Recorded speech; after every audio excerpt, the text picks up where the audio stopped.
Sony is doing it again. Sony is again putting a few references of some other Spider-Man movies in the trailers or in the promotional materials of their upcoming Sony Spider-Man Universe movies. For example, in the trailer of Venom: The Last Dance, we saw this guy. This actor is the same actor who played the role of the Lizard in the first The Amazing Spider-Man movie starring Andrew Garfield. Now these all references makes us fans think that the Venom movies and the Morbius movies, all of the Sony Spider-Man Universes movies are taking place in the same universe in which the Andrew Garfield Spider-Man was in. Now I think I figured out what they are doing here, and in this video I'll be explaining to you that what Sony is doing actually with all of this, and I'll also try to touch upon why this all could make sense in the end. While we are talking about this actor, let's start with this guy. So as I said, this is the same actor who played the role of the Lizard in the Amazing Spider-Man movie, but look closely, it looks like this guy is having both of his limbs intact. That means he has both of his arms. Let me remind you, Dr. Connors didn't have both limbs in the Amazing Spider-Man movies, and that was actually the reason why he was experimenting with all those DNAs to regenerate his arm and all that, and that's why he turned into a giant lizard.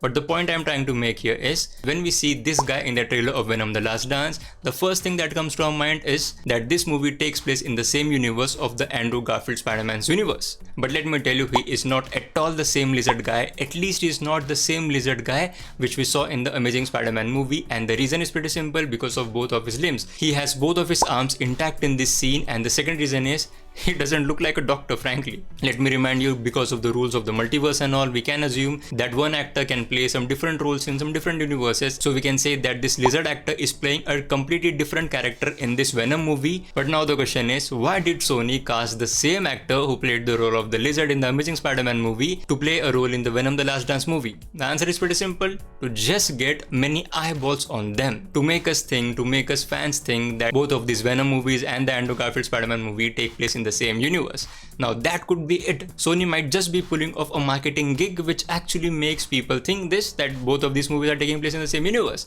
But now there is a logical answer to this as well, like a logical answer to the explanation of why this guy, the same actor, is playing two different roles here. And the answer is in the movie Spider-Man No Way Home. So at the end of Spider-Man No Way Home, we saw that all of us Spider-Mans actually cured all of the other villains, all of the Spider-Man villains. And in this scene we can see when the lizard was actually healed, it seems to have kept his other arm as well. That means he now has both of his arms. And now we can say when all of these villains were actually sent back into their original universes by Doctor Strange's spell, at that time the spell actually didn't work right, and therefore this villain, the Lizard, actually went into a different universe, which was the universe in which the Venom movie is set in. Now that is very logical, and to support this theory I can again give you an example of the Vulture, because again at the end of Spider-Man No Way Home we saw that Vulture was transported into the universe in which Morbius was in. So that actually makes sense, that the spell was again not correctly performed, and therefore the villains actually went into some different Spider-Man universes.